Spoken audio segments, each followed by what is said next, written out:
Peace. Gods and goddesses, brothers and sisters. I'm Chocolate Amun Ra. This is part 4. Why they give us Christmas?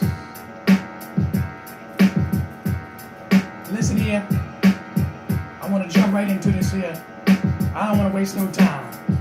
But I'm going to break it down to you quick. I'm no pastor, preacher, reverend, deacon.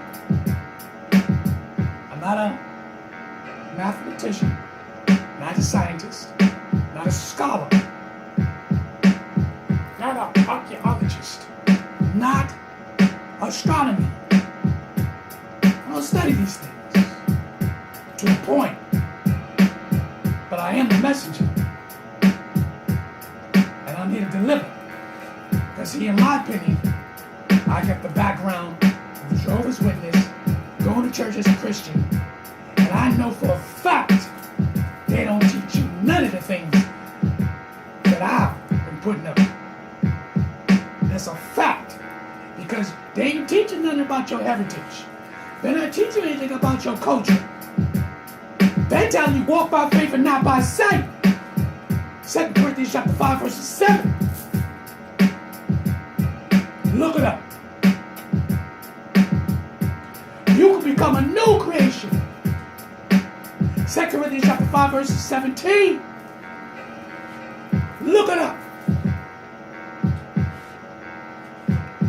What you gonna do? Are you gonna study? Get your pencils and papers? Bring them out. Write things down. Get this information. Go on your journey. This elder, Ray Higgins, he used to be a pastor. He went on a pilgrimage to Africa. He ain't never been the same. Once you know the truth, once you engulf the truth, you will never be the same. Never. What you learn today is the truth. When you know thyself, when you do your research and understand the conception, how they copied off of our African spirituality, everything about Africa, they took it and reversed it into their likeness. Just put in this work. Ray Higgins is about to drop like it's hot.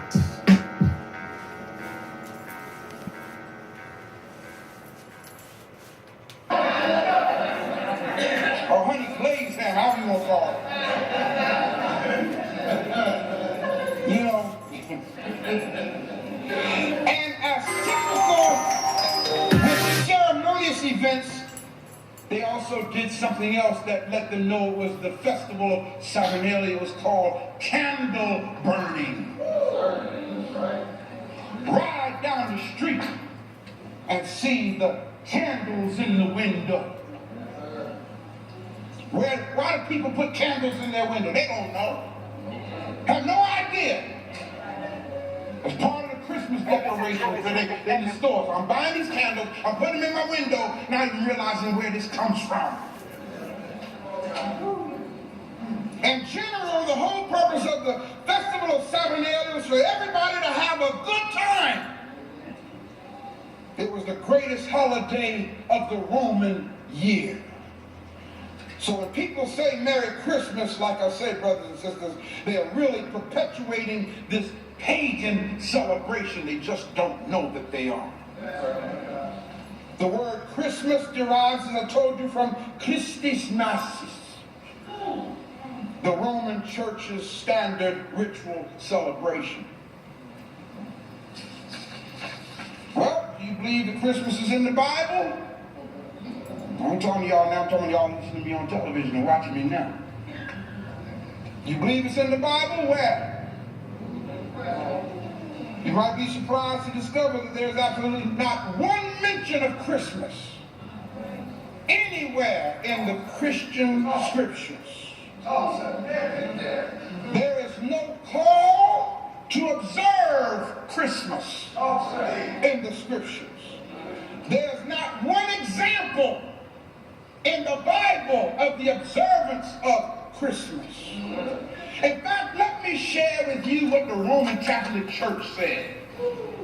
In the New Catholic Encyclopedia, write this down, volume 3, page 656. Go check it out for yourself.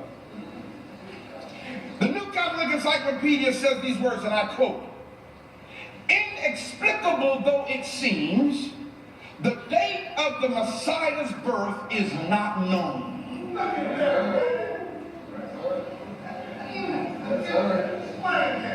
The Gospels indicate neither the day nor the month."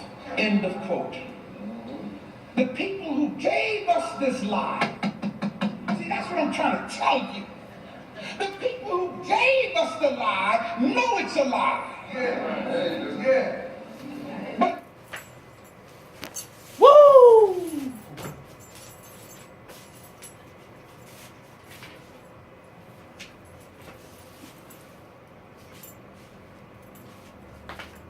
I gotta take a step back.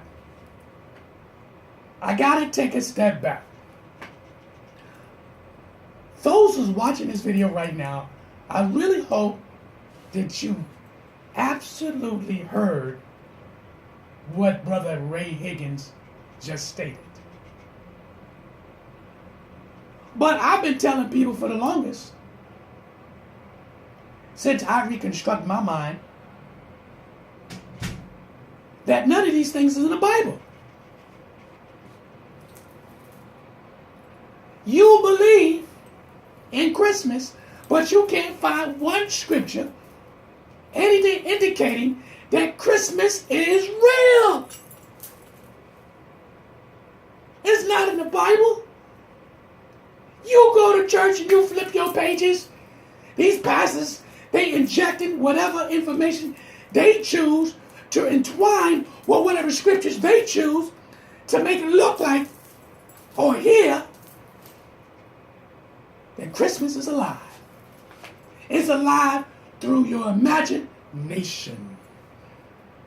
And as Brother Higgins clearly stated, they don't know Jesus' birth dates, anything. So they lied to the masses. That means all people. All people. I don't care what culture you is. They know this. And some of you reverends, whoever's watching this, and pastors and preachers, you need to reconstruct through what you telling your congregation. You're not teaching your congregation this type of information, because if you know you do, you're going to lose the masses of people in church. You know you is. This is why you refuse to put this information out. Because your numbers are going to go dwindling down. Let's be honest. You ain't serving your black people. You taking from them. Let's get in. Put that work in here. the people to whom the lie was given to will fight you tooth and nail in defense of it. Put you out of there, you. You ain't my child no more. Get out. Put you out the house.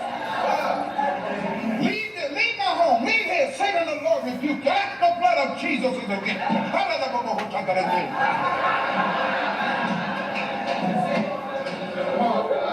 That's some deep. That is a serious psychological impairment. When you believe in something that doesn't exist to the point to where you want to distance yourself from your own flesh and blood.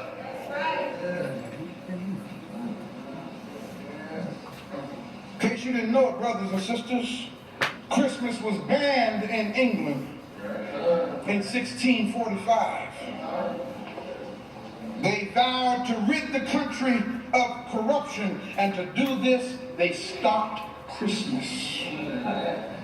But when Charles II was restored to the throne, he reinstated it. For those who don't know, Christmas was banned in Boston, Massachusetts. From 1659 to 1681, Christmas was totally forbidden. And anyone who was seen celebrating what they knew was a pagan ritual was charged with 5 shillings. After the American Revolution, however, Christmas was reinstated. But guess what? It wasn't until June of 1870 that Christmas became a federal holiday. They, when I say why they gave us Christmas, who is they? The pagans, who are void of spirituality, gave us Christmas and Easter. And the reason why they gave it to us, I'll tell you again, so that we who are spiritual by nature would adopt their ways and desire a fabrication to be our reality. Look at the person next to you and say, anytime you long for a lie to be your reality, you are suffering from mental illness.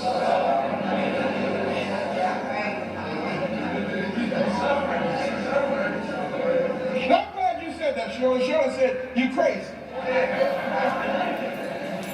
Because see, the problem with mental illness doesn't necessarily mean that you're crazy.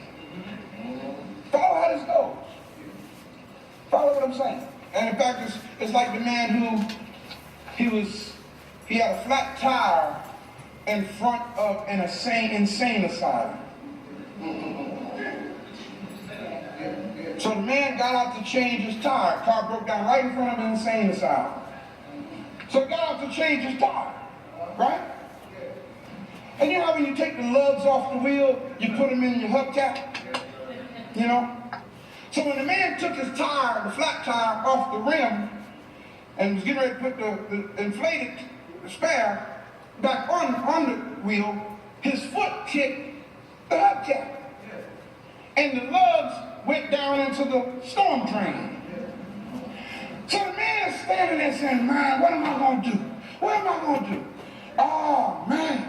So there was this man in the insane asylum looking through the bars of the window. He said, excuse me, why don't you just take one lug off of the other 3 wheels and use it to hold the tire till you can get to a gas station? And so the man with the flat tire looked at him and said, that's an insane asylum. Why didn't I think of that? How'd you think of that? Ain't you crazy? So the man looked at him and said, just because I'm crazy don't mean I'm stupid. I like that one, y'all. Shucks, man. I like that. A lot of people who are classified as mentally unstable Got a lot of sense. A lot of people who are suffering from this psychological impairment are wearing robes.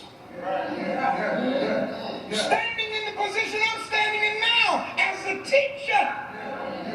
Perpetuating this psychological impairment on the masses.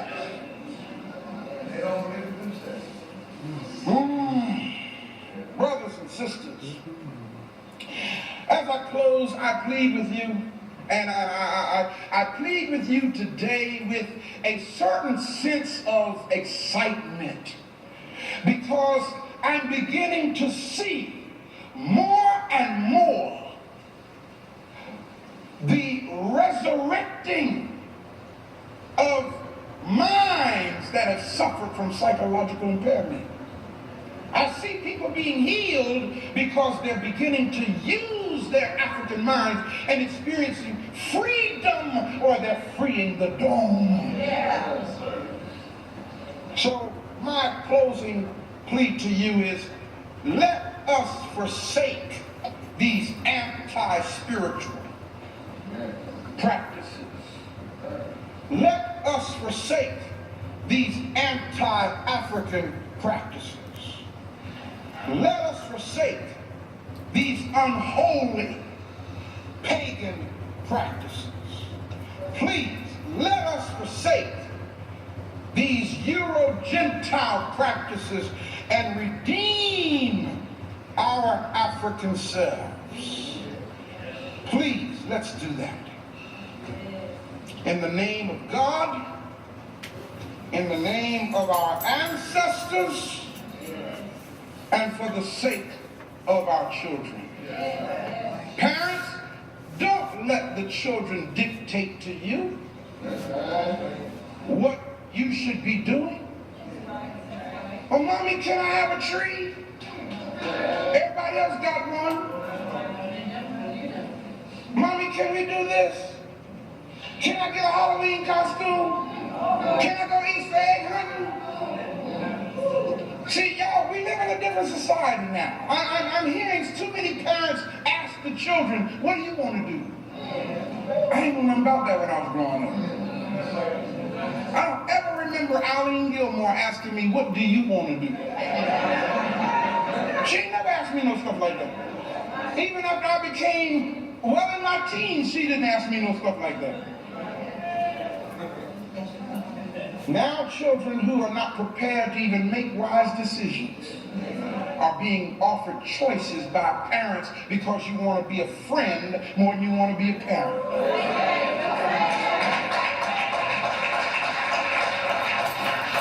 God didn't call you to be a friend to your child. God gave you that gift for you to be a parent to that child and prepare them for adulthood. Ashe. Ashe.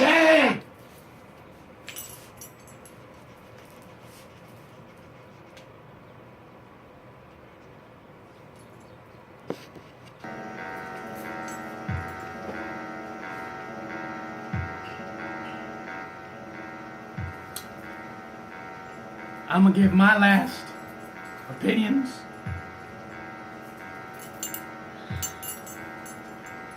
Listen, on Sundays I do not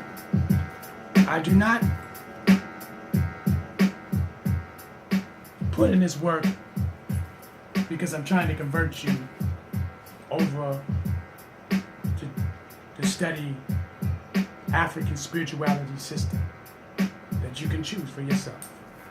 I do it because we're living in a life and this system of things that is not here for us. We're walking in this path believing that this is our system. This is not our system. You will find a lot of rich, melanated people, black if you want to say, and you will find a lot of melanated people that are successful in their craft and their skills and the jobs they have. And it's fine. But to teach your children, children's children, the same lie and continue practicing the same lies is continuing erasing our heritage and our culture. When you don't accept your heritage and your culture, you are slowly dying. Your ancestors who sacrificed their life and died for you. And the ones who were brought here to this country and died on their way here, and the ones who survived and went through all the ordeals, and for you to not even take a step into doing any research about who you are, your culture, your heritage, is a disgrace to your race. You understand me? It's a disgrace to your race.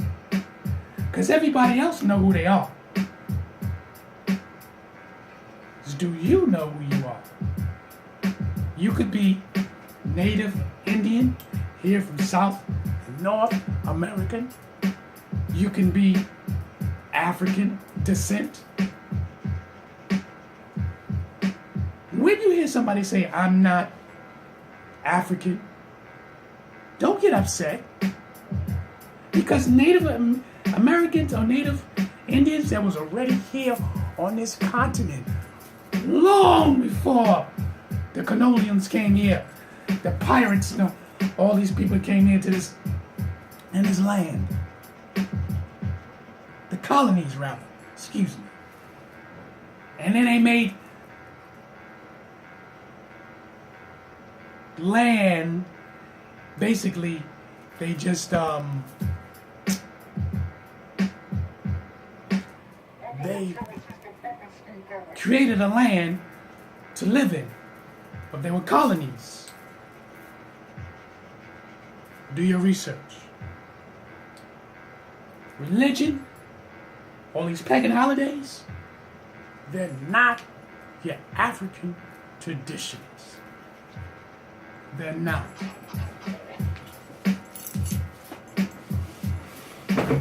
Why they gave us Christmas. And in this school lesson today, 1 through 4, it explains why. Some of you can continue on what you believe, and it's understandable. But if you don't even just think and stop for a moment, why? You're insane. You are insane. Psychologically, emotionally, insane. You truly believe that Christmas belongs to us when it's not in the Bible, not in your Christian Bible. Check your Torah. Check your Quran. Check these things. Check these Bibles. Don't say I don't have it. You have it. You got a smartphone. You got a computer. You got a laptop. You just got to sit in front of it on your phone and download these apps. And then start to read and check it. They talk about Christmas. Oh, Christmas on the 25th, 21st. But today I showed you. Even in the Roman Catholics, they don't know. They don't have the clue. They made it up. They made it up. And you've seen it for yourself. You heard it here. This is why church do not tell you this information. They don't give you this information because they know if they tell you this information, you're going to leave. But in fact, you don't need to leave. It's a black church. All they gotta do is change their whole concept. All these reverends, men and women, should Take you on a pilgrimage to Africa. that's what they should do. You don't gotta leave your church. Why? The foundation's already set. But they need to change that dialogue. And stop preaching the same concept. Even though the Bible, the people that's in there, they're black, melanated people. But if you don't know the truth, you will never understand the truth. When you hear A person like me that's spitting out the message to help you reconstruct your mind,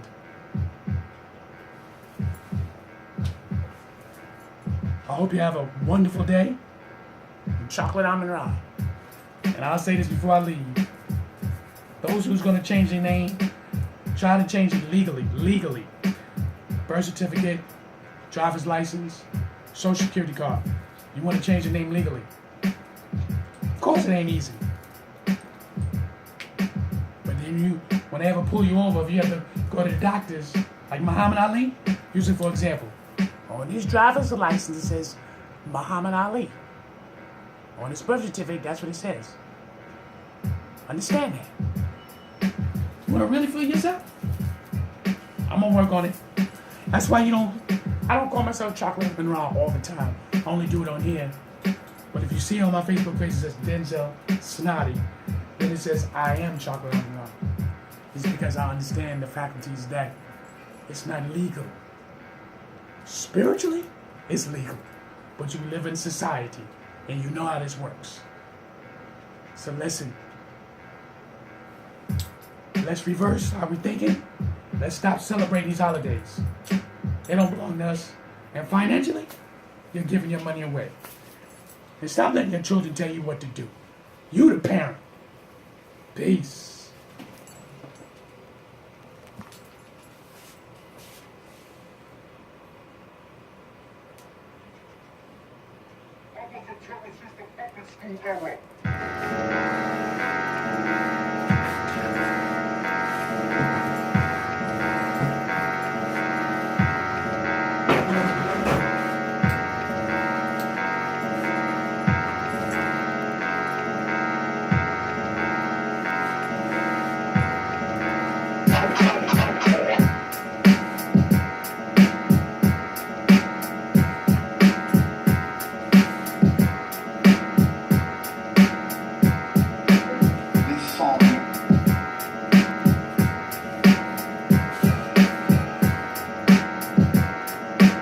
Get it together. See you next week. Between 4 and 5, class starts. Oh, I know I shocked your mind. I know you've been shocked. That's the whole purpose. Peace.